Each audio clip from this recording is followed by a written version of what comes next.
Whether it's a lease or PPA, something in your contract might be sending your solar bill up, up, and away. And this is one big reason why many people hit the brakes before going solar: the escalator. Now, I first need to acknowledge that there are plenty of YouTube videos of some people who've gone solar warning their communities about the escalator.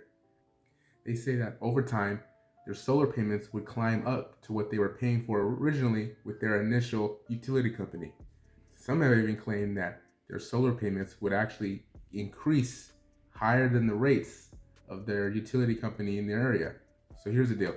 If you choose an escalator, your initial monthly payments will be lower, but those payments will then increase over time to compensate for those low initial monthly payments. Another thing that's important to note is that if you do have an escalator selected, in the long run, you do pay more. But this setup can still be helpful if you need low initial payments.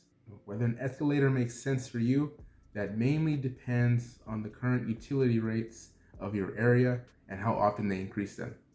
For example, here in California, PG&E rates have nearly doubled from 2019 to 2024.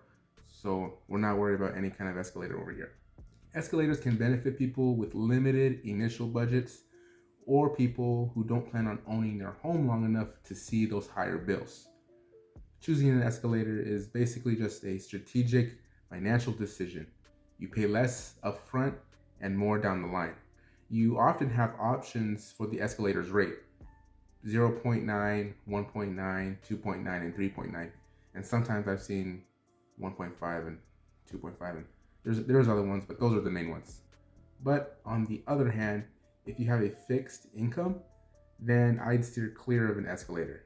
And if you plan to stay in your home for long term or want a more predictable payment, then an escalator may not fit you. And if you're in an area with low utility rates and those rates aren't often increasing, those increasing solar payments could eventually surpass what you'd pay with your utility company. Ultimately, understanding the escalator is key to making the right solar choice for you.